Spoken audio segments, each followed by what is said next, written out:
So hello friends, तो आज की इस वीडियो में हम बात करने वाले हैं मेंटल मॉडल्स के बारे में कि जहाँ पे हमारे पास बहुत सारी रिक्वेस्ट आई थी इस वीडियो को बनाने के लिए। तो हमने पूरा रिसर्च करके यहाँ पे एक पूरा जितने भी मेंटल मॉडल्स जो हो सकते हैं वो सारे के सारे हमने यहाँ पे कंपाइल यहाँ पे किए हैं। तो आई होप कि ये वीडियो जो है वो आपके लिए इन्फॉर्मेटिव होगा।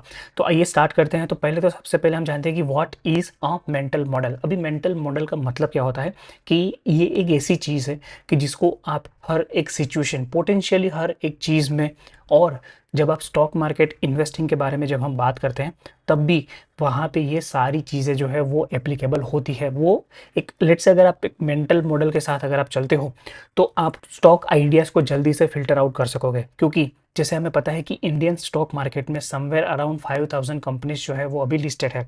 तो ऐसे टाइम पे आपको हर एक कंपनी के बारे में डीप में जाने की ज़रूरत नहीं है। अगर आप ये मेंटल मॉडल्स को अगर आप यूज़ करते हो तो वहाँ पे बहुत सारी कंपनीज जो है वो ऑलरेडी फ़िल्टर आउट हो जाएगी, और बाकी की जो कंपनीज़ हैं वहाँ पे आप अपना जो डीप स्टडी लेट्स से अगर आप करना चाहते हो तो वो वहाँ पे आप कर पाओगे।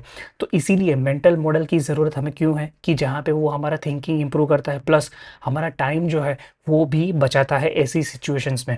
और हमें जो एक लाइफ स्किल जिसको भी हम बोल सकते हैं कि लेट्स से अगर आपको अच्छा खासा पैसा स्टॉक मार्केट से कमाना है, और लेट्स से अगर ट्रेडिंग से भी अगर आपको पैसा कमाना है, तो मेंटल मॉडल एक ऐसी चीज़ है कि जो आपको हर एक सिचुएशन में आपको हैंडी आएगी।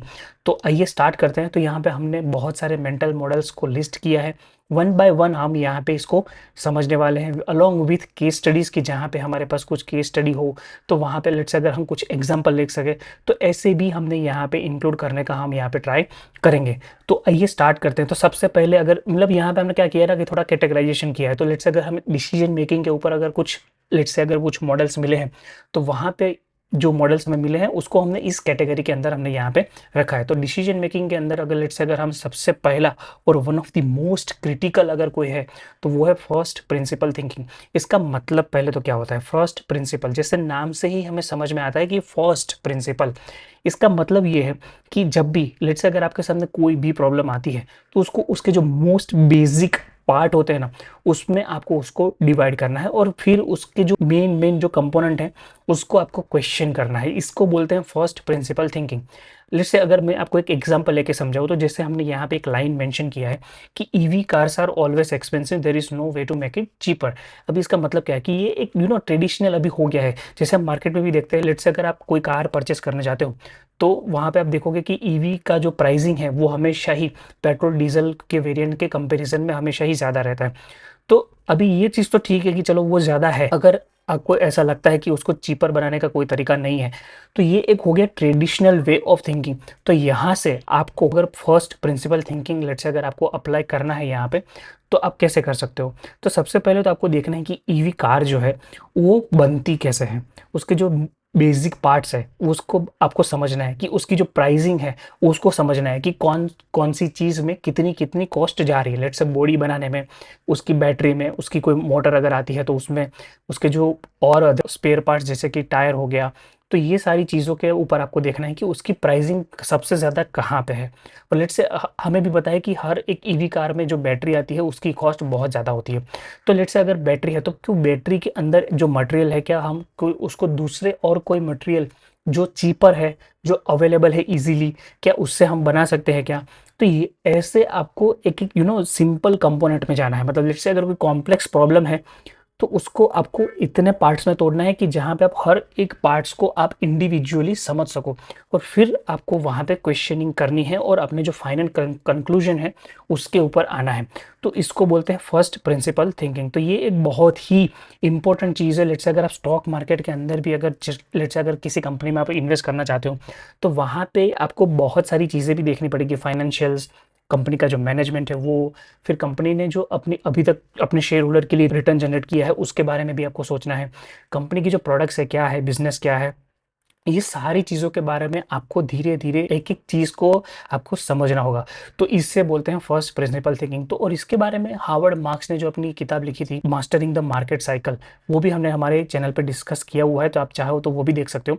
तो वहाँ पे भी उन्होंने यही बोला था कि फर्स्ट प्रिंसिपल थिंकिंग जो है ना वो बहुत ही क्रिटिकल है, और ये ईज़ी नहीं है। पहली बात तो ये आपको फर्स्ट प्रिंसिपल थिंकिंग के लिए एक माइंडसेट आपको डेवलप करना पड़ेगा। धीरे-धीरे आपको जब प्रैक्टिस करते जाओगे तब आप धीरे धीरे एक अच्छे लेवल पे आप एक फर्स्ट प्रिंसिपल थिंकर बनोगे। तो ये था हमारा पहला मॉडल। लेट्स से अगर हम सेकंड मॉडल के बारे में बात करें तो वो है सेकंड ऑर्डर थिंकिंग। इसका मतलब क्या है कि जहाँ जैसे हमने लिखा है कि सेकंड ऑर्डर, अभी इसका मतलब ये है कि जब भी लेट्स से अगर कोई सिचुएशन में अगर कुछ चीज़ होती है तो वहाँ पे वो पर्टिकुलर चीज़ जो अभी हुई है उसके कुछ कंसिक्वेंसेस भी होंगे। तो वो आपको सोचना है कि लेट्स से अगर आपने पानी में पत्थर फेंका तो वो हो गया आपका फर्स्ट, कि जहाँ पे आपने पानी में पत्थर फेंका, पर जैसे ही आपने पानी में पत्थर फेंका तो वहाँ पे कुछ वेव्स भी जनरेट होंगे। तो ये हो गया आपका सेकंड ऑर्डर। फिर लेट्स से अगर आपको और भी सोचना है कि लेट्स से जो वो वेव्स जनरेट हुए हैं उसकी वजह से क्या कोई और जो पर्सन है या तो कोई लेट्स से अगर कोई अनदर लाइफ है उस पानी के अंदर, क्या उसको कोई डिस्टर्ब हुआ, क्या उसकी वजह से कोई और चीज़ भी आ सकती है। इसको बोलते हैं सेकंड या तो थर्ड ऑर्डर थिंकिंग। मतलब लेट्स से अगर कोई कंपनी ने लेट्स से अगर कहीं पे इन्वेस्ट किया तो वो हो गया पहली चीज़, बट उस इन्वेस्टमेंट के बाद लेट्स से अगर वो इन्वेस्टमेंट फेल हो गया तो क्या होगा, तो वो हो गया आपका सेकंड ऑर्डर थिंकिंग। और लेट्स से अगर फेल भी हो गया तो कंपनी के ऊपर क्या क्या इंपैक्ट आ सकता है, तो वो हो गया आपका सेकंड या तो थर्ड ऑर्डर थिंकिंग। तो इस तरह से आपको सोचना है कंसिक्वेंसेस के बारे में, किस मतलब हर चीज़ में हर एक एक्शन का कुछ ना कुछ कंसिक्वेंसेस होता है। तो यहाँ पे जो एक सेकंड ऑर्डर थिंकिंग का जो मेंटल मॉडल है वो है कि आपको सिर्फ और सिर्फ जो पहला वाला पार्ट है उसके ऊपर इतना फोकस नहीं करना, क्योंकि वो काइंड ऑफ ऑब्वियस ही रहता है। तो वहाँ पे आपको और भी डीप में जाने की ज़रूरत रहेगी। ऐसा यहाँ पे second order thinking mental model जो है वो हमें ट्राई करता है एक्सप्लेन करने का। फिर है तीसरा कि जहाँ पे है इन्वर्शन। अभी ये बहुत बार हमने पुअर चार्ली अल्मानेक, फिर जो ताओ ऑफ चार्ली मंगर, तो वहाँ पे भी हमने ये डिस्कस किया था। और ये बेसिकली वहीं से ही आया है ये मेंटल मॉडल भी, कि जहाँ पे चार्ली मंगर हमें बताते थे कि इन्वर्ट ऑलवेज इन्वर्ट। इसका मतलब क्या है, अभी एक एग्जाम्पल लेके हम समझते हैं। फॉर एग्जाम्पल हम लाइफ में हमेशा ही ऐसा पूछते हैं कि हाउ टू बी सक्सेसफुल, जबकि चार्ली मंगर ऐसा बोलते थे कि आपको ये ऐसा क्वेश्चन करना है कि how not to be successful, how to be a failure. और उसके ऊपर आप पहले तो फोकस करो कि आपको लेट्स से अगर फेलियर बनना है लाइफ में तो आपको क्या क्या चीज़ें करनी पड़ेगी, फिर आपको उसको अवॉइड करना है, दैट्स ऑल। तो इसी को ही बोलते हैं इन्वर्शन। अगर आपको समझ नहीं आया तो वीडियो थोड़ा सा रिवाइंड करके वापस से समझ लेना। और इसके लिए एक प्रोबेबिलिटी के अंदर भी एक बहुत ही अच्छा खासा एक मैथ का एक प्रॉब्लम रहता है। अगर किसी को पता है तो प्लीज़ आप कमेंट सेक्शन में उसको टाइप करके बताना, कि जहाँ पे हम एक्चुअली में जो इन्वर्शन वाली जो चीज़ है ना, इन्वर्ट वाला, वो हम एक्चुअली मैथ्स के अंदर भी हमने यूज़ किया हुआ है पहले जब हम छोटे थे तब। आइए फिर स्टार्ट करते हैं नेक्स्ट। अगर लेट्स बात करें तो वो है अपॉर्चुनिटी कॉस्ट। तो यहाँ पे भी हमने चार्ली मंगर से ही ये चीज़ हमने सीखी है कि अपॉर्चुनिटी कॉस्ट जो है वो हमें हमेशा ही ध्यान में रखनी चाहिए। लेट्स से आपका कोई कैपिटल है तो उस कैपिटल को आपने अभी लेट्स से आप नए नए हो, आप कुछ अच्छा खासा कैपिटल लेके आए हो मार्केट में। अभी ऐसे टाइम पे आपको नहीं पता है स्टॉक मार्केट क्या है कैसा है, बट आपको लगता है कि नहीं, कि मैं जीनियस हूँ, मैंने अपना जो एकेडमिक्स है उसमें अच्छा खासा किया है, तो मैं अभी स्टॉक मार्केट में भी अच्छा खासा पैसा कमा लूंगा, बाकी के फंड मैनेजर को भी आउट परफॉर्म कर दूंगा। ये सारी चीज़ें आपके माइंड में आती है जब एक न्यू इन्वेस्टर होते हैं तब। तो ऐसे टाइम पे आप क्या करते हो, डायरेक्ट स्टॉक पिक करना स्टार्ट करते हो। तो भले ही आपने स्टार्ट किया है वहाँ पे, आप वहाँ पे सीखोगे भी बहुत सारी चीज़ें, ये सब बात सही है। बट यहाँ पे लेट्स से अगर आपने उसी कैपिटल को उसी टाइम पे जब आपने स्टार्ट किया तो उस टाइम पे लेट्स से अगर आपने 50% या तो 70% जितना अगर आपने अपना जो कैपिटल था वो लेट्स से अगर किसी म्यूचुअल फंड के अंदर या तो कोई इंडेक्स फंड के अंदर लगा दिया होता, और बाकी के जो लेट्स से 50% या तो 30% जितना जो भी कैपिटल आपका बचता है उसके साथ अगर आपने अपनी जो इन्वेस्टिंग स्किल है अगर वो आपने ट्राई की होती, तो आपको पता चलता कि एक्चुअली में जो आपका परफॉर्मेंस है वर्सेस म्यूचुअल फंड का परफॉर्मेंस वो कैसा है। और ऐसे टाइम के आपका जो 50% है, भले ही वो कैपिटल आपने स्टॉक मार्केट में डायरेक्टली नहीं लगाया था बट वो बढ़ गया है। तो यहाँ पे अपॉर्चुनिटी कॉस्ट का मतलब क्या है कि आपकी जो कैपिटल है उसका एक अपॉर्चुनिटी कॉस्ट हमेशा ही रहता है। अगर आपने यहाँ पे नहीं लगाया तो आप कहीं और पे पैसा लगाते तो वहाँ पे कितना कमाते। और लेट्स से अगर आपने स्टॉक मार्केट में डायरेक्टली स्टॉक पिकिंग किया बट आपका जो रिटर्न है वो अच्छे से जनरेट नहीं हुआ है कंपेयर टू मार्केट, तो वहाँ पे आपका जो है ना कॉस्ट जो है वो बढ़ चुका है और वहाँ पे आपका परफॉर्मेंस भी अच्छा नहीं हुआ है। और कम लेट्स से अगर आपने उसी पैसे को सारे के सारे लेट्स से अगर आपने 100% कैपिटल को उस टाइम पे म्यूचुअल फंड में या तो इंडेक्स फंड में लगा दिया होता, then you would have perform better. तो इसीलिए अपॉर्चुनिटी कॉस्ट है ना वो बहुत ही एक क्रिटिकल चीज़ है, कि जहाँ पे लेट्स से बहुत बार ऐसा भी होता है कि हम किसी स्टॉक के अंदर घुस जाते हैं, मतलब हमारा लॉस जो है वो वहाँ पे बढ़ता जाता है। बट लेट्स से कि जहाँ पे लॉस ज़्यादा है तो हम ऐसा करते हैं कि वो लॉस हमें नहीं लेना है, हम इसमें लॉन्ग टर्म इन्वेस्टर बन जाएंगे। बट वो इतना टाइम बिता देता है कि जबकि बाकी के जो स्टॉक्स है वो अच्छा खासा परफॉर्म करने लगते हैं। तो इसीलिए मतलब वहाँ से आपको लॉस बुक करके आपको ऐसे स्टॉक्स के अंदर चले जाना है कि जहाँ पे फाइनेंशियल्स बेटर है, अपॉर्चुनिटी बेटर है। तो यहाँ पे आपकी अपॉर्चुनिटी कॉस्ट जो है ना वो आपको हमेशा ही ध्यान में रखनी चाहिए। फिर नेक्स्ट अगर हम देखें तो मार्जिन ऑफ सेफ्टी, ये भी एक काइंड ऑफ मेंटल मॉडल ही है। क्यों? क्योंकि जब भी लेट्स से अगर आप स्टॉक मार्केट में इन्वेस्ट करते हो तो वहाँ पे आप जब भी कोई पर्टिकुलर कंपनी में लेट्स से अगर आपने इन्वेस्ट किया तो वहाँ पे आपको देखना है कि कंपनी की जो वैल्यूएशन है क्या वो अभी चीपर है कंपेयर टू इट्स मीडियन। अगर नहीं है तो आपको वहाँ पे थोड़ा कॉशियस हो जाना है। दूसरा आपको ये भी देखना है कि मार्जिन ऑफ सेफ्टी हमेशा ही आपका स्टॉक में होनी चाहिए। मतलब आई थिंक मैंने कहीं पे पढ़ा था कि लेट्स से अगर आपने सिर्फ और सिर्फ अगर डाउन साइड को अगर प्रोटेक्ट कर लिया किसी भी स्टॉक में, किसी भी इन्वेस्टमेंट के अंदर, कि अगर आपने अपना सिर्फ डाउन साइड अगर प्रोटेक्ट कर लिया तो upside will take care of itself. मतलब अपसाइड आ ही जाएगा, बट आपको प्रोटेक्ट करना है अपना डाउन साइड। तो इसीलिए आपको हमेशा ही वैल्यूएशन जो है वो देखना चाहिए। इसीलिए मार्जिन ऑफ सेफ्टी जो है वो बहुत ही क्रिटिकल कंसेप्ट है आपको जब भी आप स्टॉक मार्केट में इन्वेस्ट करते हो। तो फिर अगर हम यहाँ पे देखें तो वो है रिग्रेशन टू मीन। मतलब ये बहुत बार आपने भी सुना होगा। अब इसका एग्जैक्ट मतलब क्या होता है? लेट्स से अगर कोई स्टॉक है वो कंटिन्यूअसली मतलब ऊपर जा रहा है, 200 डे मूविंग एवरेज से भी बहुत ही ज़्यादा ऊपर है, let's say 20 day moving average से भी ऊपर कंटिन्यूअसली वो स्टॉक जो है वो चल रहा है, तो क्या वो स्टॉक जो है वो कंटिन्यूअसली सालों साल ऐसे ही चलता रहेगा? Very unlikely. क्यों? क्योंकि मेजोरिटी 99.9% ऑफ द टाइम ऐसा ही होगा कि स्टॉक मार्केट जो है वो एक एवरेज रिटर्न जो रहता है वो ही देगा। मतलब कभी ऐसा होगा, कोई कोई साल ऐसा होगा कि जहाँ पे आपका इन्वेस्टमेंट जो है वो एक साल के अंदर 2-3 टाइम्स भी हो सकता है, 10 टाइम्स भी हो सकता है। और कभी ऐसा होगा कि आपका जो इन्वेस्टमेंट है वो 50, 60, 70% भी डाउन आ सकता है। तो ऐसे क्या होगा कि एवरेज आउट हो जाएगा पूरा का पूरा आपका जो इन्वेस्टमेंट का जो परफॉर्मेंस है वो। और ये ऐसा नहीं है कि सिर्फ एक स्टॉक के ही कंटेक्स्ट में रिलेवेंट है, मतलब ये म्यूचुअल फंड के कंटेक्स्ट में भी रिलेवेंट है। लेट्स से अगर कोई म्यूचुअल फंड सालों साल से अगर वो अच्छा कर रहा है तो एक टाइम पीरियड ऐसा भी आएगा कि जहाँ पे वो एक डाउनवर्ड साइकिल भी फेस करेगा, चाहे फंड मैनेजर कितना भी अच्छा क्यों ना हो। क्योंकि ये एक मार्केट का एक बेसिक रूल है, रूल ही या तो लॉ भी आप इसको बोल सकते हो, कि जहाँ पे रिग्रेशन टू मीन मतलब कि एवरेज, कि जहाँ पे आपका परफॉर्मेंस एवरेज आउट होगा ही होगा। तो ये एक बहुत ही चीज़ हमें ध्यान में रखनी है। एक काइंड ऑफ एक वैल्यूएशन मैट्रिक्स भी जिसको आप बोल सकते हो कि ये एक पैरामीटर है कि लेट्स से अगर स्टॉक ने एक लेट्स से एक साल के अंदर अगर लेट्स से 10x रिटर्न अगर दे दिया है तो आप ऐसा मान के चल सकते हो कि आगे के जो 4-5 साल है वहां पे आपको कुछ भी रिटर्न नहीं मिलेगा। लेट्स से अगर आपने एकदम टॉप पे इन्वेस्ट कर दिया है तब की बात है। तो इसीलिए आपको जब भी किसी स्टॉक में इन्वेस्ट करते हो तो आपको इसकी जो मीडियन वैल्यूएशन है वो हमेशा चेक करनी चाहिए और उसके बाद ही आपको with appropriate margin of safety आपको इन्वेस्ट करना चाहिए। फिर नेक्स्ट अगर हम देखें कि लॉ ऑफ डिमिनिशिंग रिटर्न्स, इसको हम एक आसान सी भाषा में समझते हैं। फॉर एग्जांपल लेट्स से अगर आपको चॉकलेट पसंद है, आपकी जो मोस्ट फेवरेट चॉकलेट है वो आपको लेट्स से हमने दे दी, क्या पहले आप ये चॉकलेट खा लो, फिर आपको दूसरी दी, फिर आपको तीसरी दी, चौथी दी, पांचवी, जैसे ही 5-6 पर आप पहुंचोगे तो आप बोलोगे कि अब मेरे से ये चीज़ नहीं हो पाएगी, अब मैं इस चॉकलेट को नहीं खा पाऊंगा, क्योंकि चाहे कितनी भी आपकी फेवरेट क्यों ना हो अब मेरे से ये जो है चॉकलेट अब मैं नहीं खा पाऊंगा। क्यों?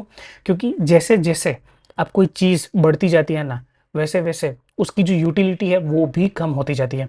तो जैसे यहाँ पे लिखा है the law of diminishing returns, मतलब यहाँ पे बहुत सारी चीज़ें हैं। फॉर एग्जांपल लेट्स से कोई कंपनी छोटी थी, लेट्स से कोई कंपनी जो थी वो 1000 करोड़ मार्केट के आसपास की थी। अभी वो कंपनी बड़ी हो गई है, मतलब उसने कंटिन्यूअसली अच्छा खासा रिटर्न दिया है, अपने शेयर होल्डर्स को रिवॉर्ड भी किया है विद डिविडेंड्स, सब कुछ अच्छा किया था, बिजनेस भी अच्छा था, सब सारी चीज़ें जो थी वहाँ पे अच्छी थी। अभी वो कंपनी जो है वो let's say 1 lakh crore market cap के आसपास पहुंच चुकी है, मतलब लेट्स 100 बैगर हो चुका है। अभी लेट्स से कोई नया बंदा आता है इन्वेस्ट करने के लिए उस पर्टिकुलर स्टॉक के अंदर, तो क्या अभी भी वो 1 लाख करोड़ मार्केट कैप के ऊपर वो 100 बैगर एक्सपेक्ट कर सकता है? Highly unlikely.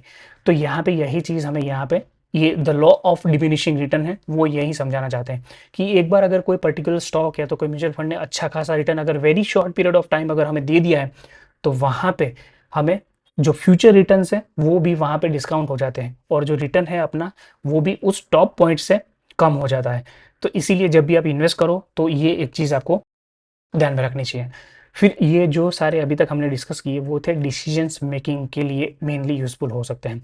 फिर कुछ बायसेस भी होते हैं हमारे कि जहाँ पे हम किसी एक पर्टिकुलर चीज़ को फ़ेवर करते हैं कंपेयर टू अनदर, तो उसको ही हम समझेंगे। अभी लेट्स से अगर आप बायस को भी अगर आप समझते हो, तो वहाँ पे आपका जो इम्प्रूवमेंट है डिसीजन मेकिंग के अंदर वो भी और भी ज़्यादा इम्प्रूव हो जाएगा। तो आइए स्टार्ट करें। तो सबसे पहला बायस कौन सा है? अवेलेबिलिटी बायस। इसका मतलब क्या है कि हम जब भी कोई डिसीजन लेते हैं तो वहाँ पे हमारे पास जो भी इंफॉर्मेशन जो हमें एकदम सामने दिख रही है ना, बस उसी को ही हम फेस वैल्यू पे ले लेते हैं, क्योंकि वो एक इजीली अवेलेबल है कि जहाँ पे हमें इतना डीप में जाने की ज़रूरत नहीं है। फॉर एग्जांपल लेट्स से हमारे पास एक स्क्रीनर करके बहुत ही अच्छा टूल है कि जहाँ पे हमें बहुत सारी इन्फॉर्मेशन जो है वो एकदम जो एक जो स्टॉक का पर्टिकुलर स्टॉक का जो पेज होता है वहीं पे ही हमें वो इन्फॉर्मेशन मिल जाती है। बट वो तो चलो ईजिली है, बट अगर लेट्स से अगर मुझे और डीप में जाना है तो मुझे क्या करना होगा? तो मुझे जाके पहले तो उसका जो एनुअल रिपोर्ट है वहाँ पे जाके उनकी जो नोट्स है वो सारी पढ़नी होगी, तब मुझे एक्चुअली में पता चलेगा कि लेट्स से अगर कंपनी के अंदर कुछ और कोई प्रॉब्लम है क्या। But majority of the time लोग उसको फॉलो नहीं करते हैं। वो लोग सिर्फ और सिर्फ जो स्क्रीनर के ऊपर इन्फॉर्मेशन दिया है उसी को ही वो फेस वैल्यू पे ले लेते हैं। और बहुत बार ऐसा भी होता है कि जहाँ पे स्क्रीनर का डेटा जो है वो अभी अपडेट नहीं हुआ है, तो ऐसे टाइम में क्या होता है कि हमारा जो डिसीजन है वो गलत हो जाता है, या तो स्क्रीनर में अभी तक जो डेटा आया है वो एकदम लेटेस्ट नहीं है। तो ये सारी चीज़ें होती है। तो इसीलिए मैं बोलता हूँ कि अवेलेबिलिटी बायस जो है ना, उसको हमें हमेशा ही एक दिमाग में रखना चाहिए कि हमारा जो माइंड है वो एक ईज़ी चीज़ों के बारे में ज़्यादा वो फ़ोकस करता है। तो इसीलिए आपको अवेलेबिलिटी बायस जो है उसको समझना है। फिर नेक्स्ट है हाइंडसाइट बायस। इसका मतलब क्या है कि पास्ट में जो हुआ है उसके बेस पे हम ऐसा मानते हैं कि मैं इस चीज़ को प्रिडिक्ट कर सकता था। फॉर एग्जांपल बहुत सारे स्टॉक्स हमारे इंडियन स्टॉक मार्केट के अंदर अच्छा खासा लेट से 100 बैगर जितना रिटर्न दे चुके हैं। तो बहुत बार हम लोगों को कैसा लगता है जब हम अभी देखते हैं, लेट से अभी हम इन्वेस्टर आए हैं नए नए मार्केट में और हम देखते हैं कि ओके ये सारे स्टॉक जो है वो 100 बैगर हो चुके हैं, तो हमें लगता है कि यार ये तो मैं भी चूज़ कर सकता था, ऐसा कुछ भी नहीं है। तो इसको बोलते हैं हाइंडसाइट बायस। मतलब पास्ट में देखना अपनी आप की जो इन्वेस्टिंग की या तो और कोई अगर एबिलिटी है उसको ओवर एम्पलीफाई करना कि ये तो मैं भी कर सकता था पास्ट में, अगर मेरे पास पैसा होता, मेरे पास नॉलेज होता तो ये मैं भी चूज़ कर लेता, आज मैं भी करोड़पति हो जाता।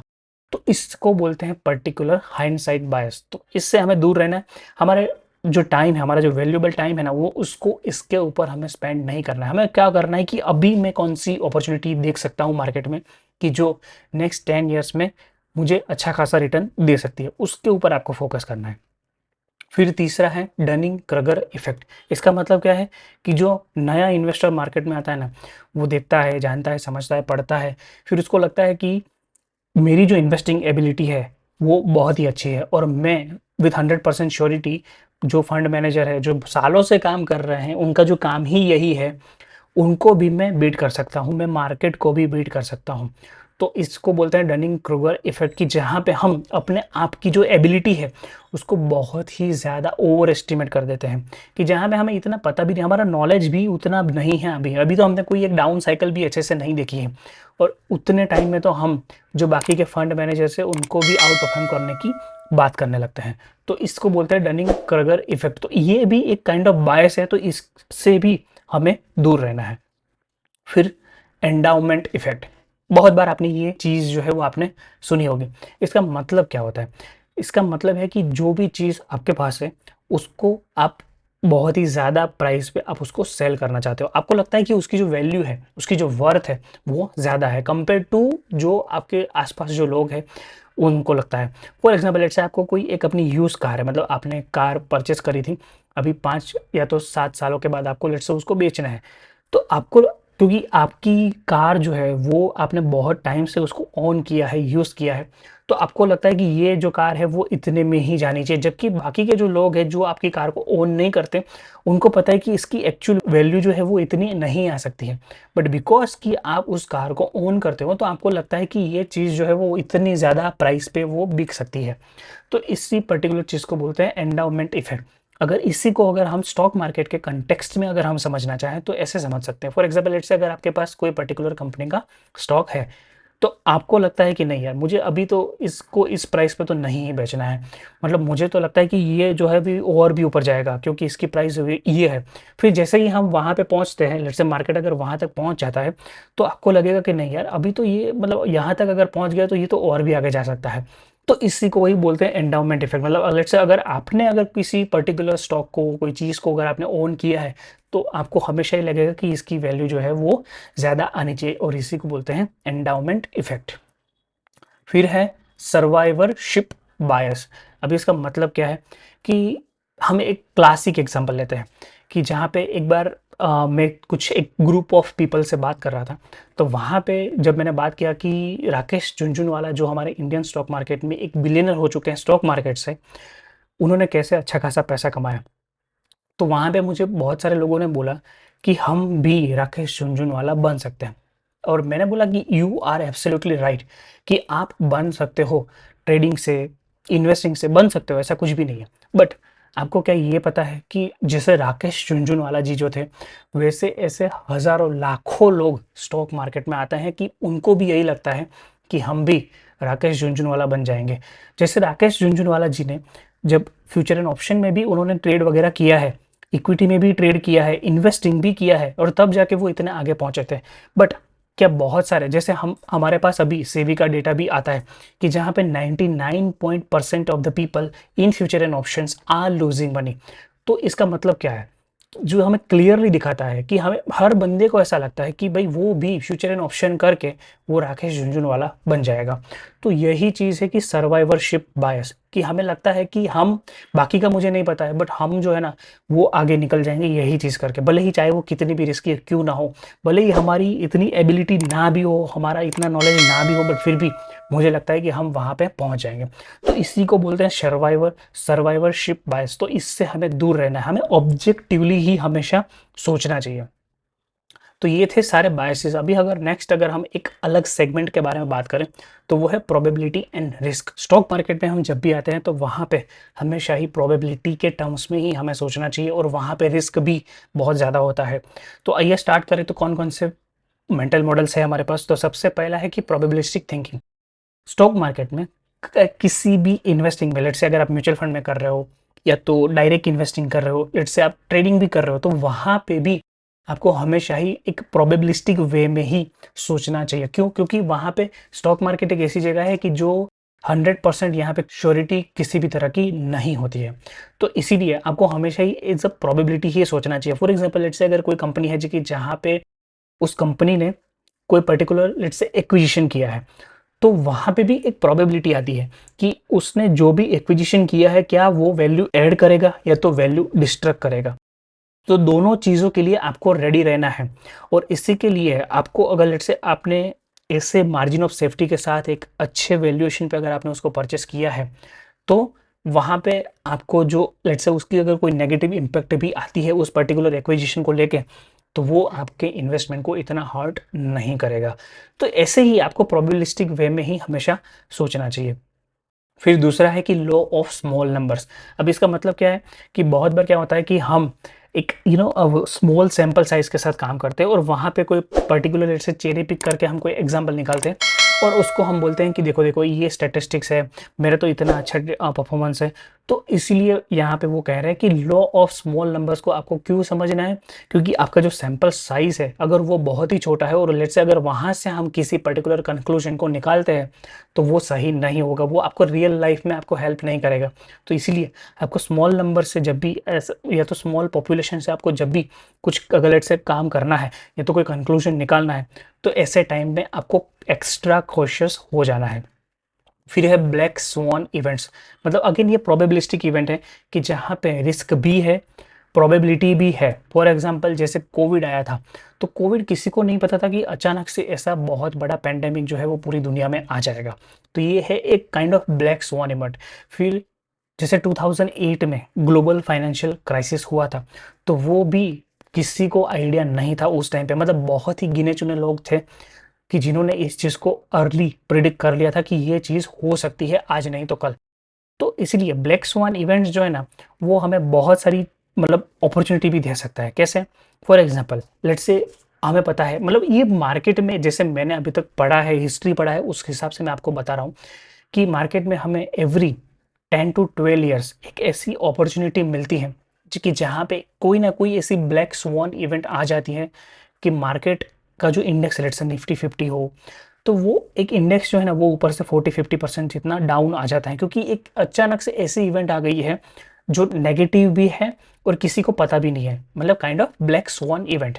तो ऐसे टाइम पे अगर लेट से आपके पास अच्छा खासा अगर कैश अगर पड़ा है तो उसको आप इमीडिएटली डिप्लॉय कर सकते हो। और बट प्रॉब्लम क्या होती है ना कि जब इंडेक्स ऊपर से 40-50% अगर गिर गया है तो वहाँ पे आपके अराउंड भी नेगेटिविटी उतनी ज़्यादा होगी कि आप सोचोगे कि इसमें हम इन्वेस्ट करें या ना करें। ये होता है पहला चैलेंज। दूसरा चैलेंज क्या होता है कि जब निफ्टी लेट से अभी 25,000 के आसपास चल रही है और सडनली उसमें कुछ 50% जितना ड्रॉप आ गया, तो हम ऐसा मानते हैं कि चलो वो 16-17,000 या तो 18,000 के आसपास वो पहुंच गई, ऐसा हम अप्रोक्सीमेटली अगर हम मानते हैं। तो हमें अभी भी लगता है कि ये जो है ना वो अभी 15,000 भी आ जाएगी। जब भी लेट्स से अगर वो निफ्टी इन केस अगर वो 15,000 आ गई तो अभी हमें लगता है कि अभी तो ये 13,000 तक आ सकती है। तो हम क्या करते हैं ना, वेट करते रह जाते हैं। जबकि आपको क्या करना है कि जैसे लेट्स से अगर index itself has fallen more than 40-50%, तो ऐसे टाइम पे आपकी मार्जिन ऑफ सेफ्टी बहुत बहुत बहुत ज़्यादा बढ़ जाती है। और तभी आपको करेज के साथ, पेशेंस के साथ आपको वहाँ पे अपना पैसा है, अपना जो कैपिटल है उसको डिप्लॉय कर देना चाहिए। तो ब्लैक स्वान इवेंट्स आपको मिलती रहेगी हर 10-12 सालों में एक बार। तो ऐसे टाइम पे आपको करेज के साथ आपको पैसा जो है वो मार्केट में लगाना चाहिए। तो इसीलिए ब्लैक स्वान इवेंट जो है उसको भी हमें ध्यान में रखना है। फिर है लेवरेज, कि जहाँ पे हमें पता है कि वो एक डबल एज स्वॉर्ड है। इसका मतलब क्या है कि ये ऐसा नहीं है कि सिर्फ और सिर्फ हमारे केस में, कंपनीज के केस में भी होता है। हमें पता है कि बहुत सारी कंपनीज लेवरेज लेती है टू फंड देयर बिजनेसेस। अभी इसमें कोई भी दिक्कत नहीं है। बहुत सारी कंपनीज, अगर आपने द आउटसाइडर एक बुक जो है हमने उसका रिव्यू किया है बहुत टाइम पहले, अगर आप वो पढ़ोगे तो आपको पता चलेगा कि वहाँ पे जो सीईओस थे, जो एग्जीक्यूटिव्स थे, उन्होंने लेवरेज को इतने इफेक्टिवली अगर वहाँ पे यूज़ किया है कि जहाँ पे उन्होंने उसकी मदद से, लेवरेज की मदद से अपनी कंपनी को, अपने शेयर होल्डर को बहुत ज़्यादा बेनिफिट दिया है। बट लेट से अगर कोई बंदा है कि जिसको इतना आइडिया नहीं है और इतना स्किलफुल नहीं है विथ लेवरेज, तो वहां पे वो अपने शेयर होल्डर के पैसे को डुबा भी सकता है। और ऐसे अनगिनत एग्जाम्पल हमें मिल सकते हैं स्टॉक मार्केट में कि जहाँ पे जैसे जैसे कंपनी का डेट बढ़ता जाता है वैसे उसका इंटरेस्ट पेमेंट भी बढ़ता जाता है और अल्टीमेटली जो शेयर होल्डर का जो नेट प्रॉफिट वाला जो नंबर आता है, जो ईपीएस आता है, वो कम होता जाता है। तो ये एक अच्छा साइन नहीं है। दूसरा, अगर कोई high interest rate scenario environment अभी अगर चल रहा है तो ऐसे टाइम में भी अगर लेवरेज अगर किसी कंपनी में ज़्यादा है तो वहाँ पे उसको इंटरेस्ट ज़्यादा पे करना पड़ेगा और उसका जो शेयर होल्डर का प्रॉफिट होगा वो कम होता जाएगा। और अपने पर्सनल लाइफ में भी आप ऐसा सोच सकते हो कि आपको लेवरेज कब लेना चाहिए और कब नहीं लेना चाहिए। फॉर एग्जाम्पल, अभी जैसे हम देख सकते हैं कि निफ्टी ऑलमोस्ट 25,000 के आसपास अभी चल रही है। तो अभी बहुत सारे लोगों को ऐसा लगता है कि हमें पैसा जो है वो इन्वेस्ट कर देना चाहिए, कि अभी तो ये निफ्टी जो है वो और भी ऊपर जा सकता है। और जैसे जैसे ऊपर जाएगी, जैसे अगर वो 26,000 के आसपास जाएगी तो बहुत सारे एक्सपर्ट्स, म्यूचुअल फंड हाउसेस भी आ जाएंगे कि जो आपको टारगेट देने लगेंगे, ब्रोकरेज हाउसेस। तो वहाँ पे और 30,000 का भी टारगेट दे सकते हैं। तो क्या ऐसे टाइम पे आपकी जब मार्जिन ऑफ सेफ्टी कम है, क्या आपको लेवरेज लेना चाहिए? नहीं लेना चाहिए। आपको लेवरेज कब लेना चाहिए? अगेन, मेरा यहाँ पे किसी भी तरह का रिकमेंडेशन नहीं है, बट मैं आपको एक एग्जांपल देता हूँ कि जब कोविड के टाइम पे जब निफ्टी ऊपर से नीचे आ गया था, तो उस टाइम पे लेट्स से अगर आपने लेवरेज ले लिया होता जब 40-50% जब वो गिर गया था तब, तो वहां पे आपका मार्जिन ऑफ सेफ्टी बहुत ज्यादा था उस टाइम पे। तो ऐसे टाइम पे क्या है कि डाउनवर्ड साइड जो है वो प्रोटेक्टेड रहता है और फिर वो ऊपर गया। बट लेट्स से अगर हम ऑलरेडी ऊपर पे अगर हम लेवरेज लेंगे और अगर वो नीचे आ गया तो आपका पूरा कैपिटल जो है वो वाइप आउट हो सकता है। अगेन, यहाँ पे वो हैंड साइड बायस भी है कि जहाँ पे मैं आपको बता रहा हूँ कि कोविड में अगर आपने ऐसा किया होता तो ऐसा हो जाता, पर वो टाइम अभी जो है वो चला गया। बट वहां से हमें सिर्फ सीखना है कि अगर ऐसी सिचुएशन अगर फ्यूचर में आती है तो हमें कैसे लेवरेज को, अपने माइंडसेट को, अपने बिहेवियर को कैसे यूज करना है, वही मैं आपको यहाँ पे सिखाना चाहता हूँ। फिर नेक्स्ट है कि अगर हम बात करें स्ट्रेटेजिक मॉडल्स के बारे में, तो अभी कौन कौन से मॉडल्स उसमें आते हैं। तो सबसे पहला है गेम थियरी। अब इसका मतलब क्या है गेम थियरी का, कि जहाँ पे आपको प्रिडिक्ट करना है, या तो प्रिडिक्ट इन द सेंस कि आपको जितना भी हो सके अपने with respect to your knowledge, कि जहाँ पे आपको प्रिडिक्ट करना है कि आपके एक्शन के वजह से जो दूसरा प्लेयर है वो कैसे रिएक्ट करेगा। उस आपके जो अपोनेंट है, let's say for example stock market है, तो स्टॉक मार्केट में जो दूसरे इन्वेस्टर्स पार्टिसिपेंट है वो कैसा बिहेवियर करेंगे। लेट्स से अगर कोई और एक्सटर्नल या तो ब्लैक स्वान इवेंट जैसा अगर कुछ आ जाता है, और ऐसे टाइम में उनका जो एक्शन है उसको आप कैसे रिस्पॉन्ड करोगे आपके बेटरमेंट के लिए, आपके अच्छे रिटर्न्स के लिए। तो इसी को ही हम बोल सकते हैं गेम थियरी। गेम थियरी जो है ना वो बहुत ही डिटेल्ड में ये पूरा जिसको बोल सकते हैं ना फील्ड है कि जो हमें जानना चाहिए। और अगर आपने नवल रविकांत की book the almanack of Naval Ravikant, one of my most favourite books, कि अगर आप चाहो तो वहाँ पे वो बुक्स जो है वो उसका भी हम रिव्यू कर सकते हैं, अगर जैसे हमारे पास इनफ कमेंट्स आते हैं उस बुक के लिए।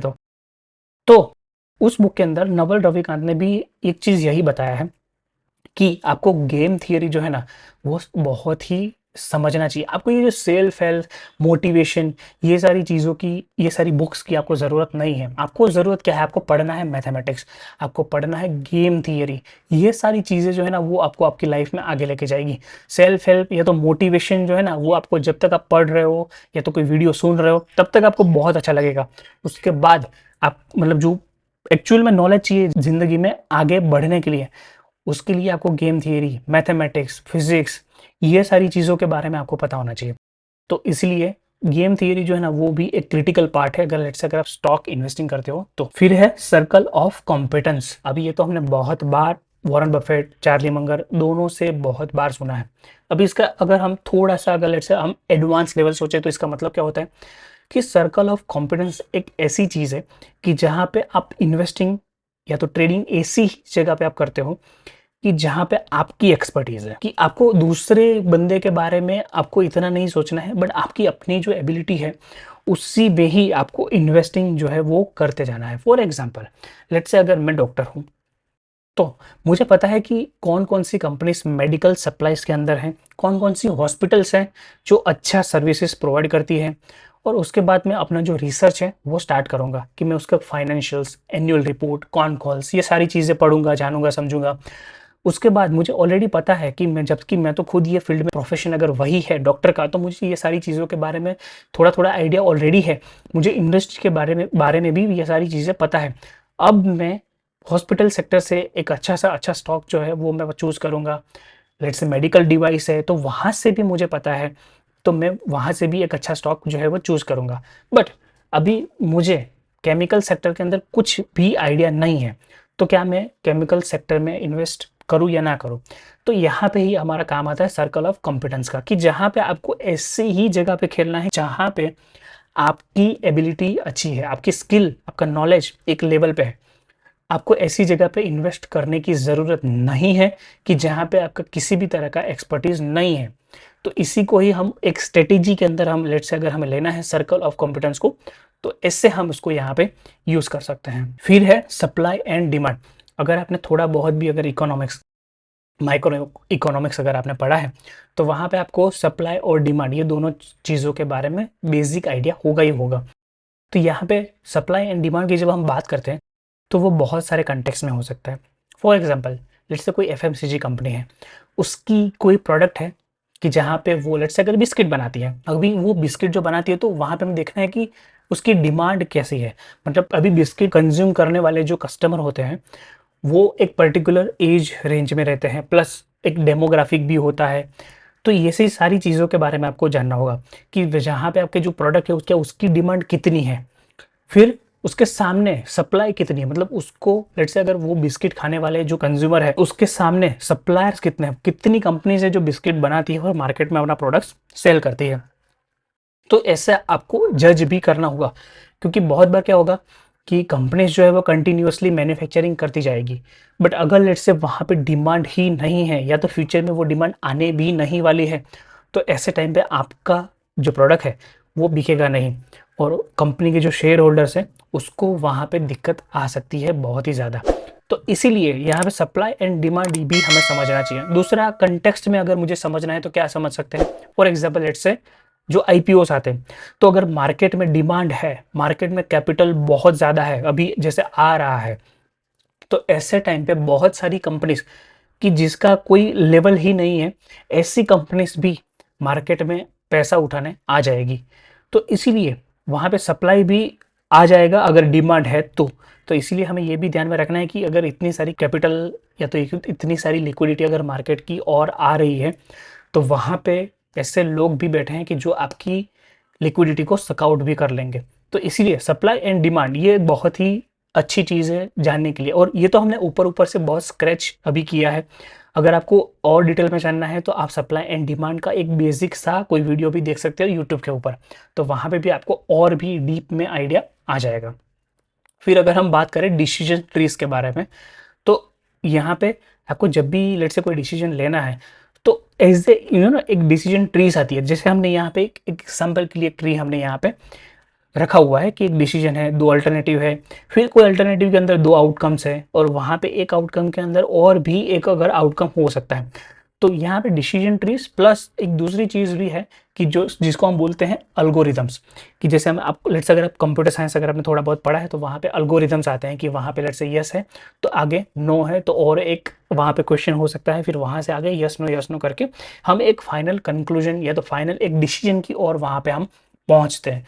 तो ये चीज़ जो है ना वो हमने वॉरेन बफेट और चार्ली मंगर ये दोनों से ये चीज़ भी सीखी थी कि जब भी हम सोचते हैं तो एज अ डिसीजन ट्री के स्ट्रक्चर में हमें सोचना चाहिए ताकि एक स्ट्रक्चर रहे हमारे माइंड में भी। फिर नेक्स्ट अगर हम देखें तो इकोसिस्टम्स, अभी ये भी एक मेंटल मॉडल है। मेंटल मॉडल कैसे? तो यहाँ पे जैसे हम देख सकते हैं कि इकोसिस्टम जब होती है तो अगर हम इसको लेट से एक एग्जाम्पल लेके समझते हैं। फॉर एग्जाम्पल, अगर एक कंपनी है, एक बहुत ही बड़ी कंपनी है, लेट्स से कोई रियल एस्टेट की कंपनी है। अभी वो रियल एस्टेट की कंपनी एक सीमेंट का भी लेट्स से उसका काम है कि जहाँ पे उन्होंने एक दो कंपनीज एक्वायर की है सीमेंट के सेक्टर में। तो जैसे आप देख सकते हो कि एक धीरे धीरे एक सिस्टम एक इकोसिस्टम बनता जाता है। फिर दूसरा उसने लेट्स से एक्वायर किया अपना जो रॉड्स आते हैं मेटल के, जो रियल एस्टेट में भी काम आते हैं, उसको भी उन्होंने एक्वायर कर लिया। तो ये हो गया तीसरा। तो ऐसे कर करके मतलब पूरा एक इकोसिस्टम बना दिया है कि जहाँ पे लेट्स से अगर उसको कोई बिल्डिंग बनाना भी है तो सीमेंट भी उसकी लगेगी, रॉड्स भी उसके लगेंगे, ब्रिक्स भी उसकी लगेगी। तो ऐसे एक इकोसिस्टम बनती है और इसमें बहुत ही मतलब अच्छा खासा पॉजिटिव रिजल्ट अपने जो शेयर होल्डर है उनको वहाँ पे मिल सकता है। दूसरा, अगर आपको एक इकोसिस्टम लेट्स से अगर आपको from the perspective of technology अगर आपको देखना है तो आप देख सकते हो कि एप्पल की जितनी भी प्रोडक्ट्स आती है, वो जितनी भी एप्पल की जो प्रोडक्ट्स है ना उसके साथ बहुत ही अच्छे से काम करती है। फॉर एग्जांपल, अगर लेट्स से आपके पास मैकबुक है, आपके पास आईफोन है, आपके पास वॉच है, आपके पास आईपैड है, तो लेट्स से अगर आपको एक चीज़ से दूसरे चीज़ में अगर आपको कुछ अपना डेटा भेजना है तो बहुत ही ईजिली आप भेज सकते हो। जबकि अगर लेट्स से आपको एप्पल टू एंड्रॉयड अगर कुछ ट्रांसफर करना है तो वहाँ पे आपको फिर चीज़ें करनी पड़ेगी, तब जाके आप डॉक्यूमेंट्स वगैरह ट्रांसफर कर पाओगे। दूसरा, आईफोन का जो कैमरा रहता है उसको भी आप मैकबुक के अंदर डायरेक्टली यूज़ कर सकते हो। तो ऐसे बहुत सारे फीचर्स आपको मिल जाते हैं जब आप एक इकोसिस्टम के अंदर होते हो। तो इसीलिए अगर लेट्स से कोई कंपनी स्टॉक मार्केट के अंदर इकोसिस्टम बनाने में लगी है तो ये एक पॉजिटिव साइन है और इसको आपको केयरफुली मॉनिटर करना चाहिए। फिर मिसलेनियस मतलब और भी कोई अगर लेट्स से अगर मुझे मेंटल मॉडल्स मिले हैं तो उसको भी मैंने यहाँ पे इंक्लूड करने का ट्राई किया है। फॉर एग्जांपल, सबसे पहला है ओकम्स रेजर। इसका मतलब क्या है कि बहुत बार लाइफ में हमें एक्सप्लेनेशंस मिलते रहते हैं बहुत सारी चीज़ों के लिए, या तो कोई ओपिनियंस मिलते हैं। तो उस केस में हमें हमेशा ही ऐसे चीज़ों के ऊपर फोकस करना है कि जो सिंपल है। मतलब बहुत बार लोग हमें कॉम्प्लेक्स आंसर देते हैं, कॉम्प्लेक्स एक्सप्लेनेशंस देते हैं जिसकी ज़रूरत नहीं है, जबकि वही चीज़ वही कम्युनिकेशन हमें सिंपल वे में भी किया जा सकता है। दूसरा, कोई प्रॉब्लम है उसका सॉल्यूशन बहुत ही कॉम्प्लेक्स है, तो वहाँ पे चांसेस है कि वहाँ पे एक सिंपल अल्टरनेटिव सॉल्यूशन भी हो सकता है। तो इसीलिए यहाँ पे ये जो मेंटल मॉडल है वो हमें ये ही एक सीख देना चाहता है कि जहाँ पे हमें सिंपल जो है ना उसके ऊपर फोकस करना चाहिए, जबकि कॉम्प्लेक्स है उसके ऊपर हमें उतना फोकस नहीं करना है। बट यहाँ पे एक नेगेटिव साइड ये भी है कि सिंपल जो है वो हर बार सही होगा, लॉजिकली करेक्ट होगा, इट इज़ नॉट नेसेसरी।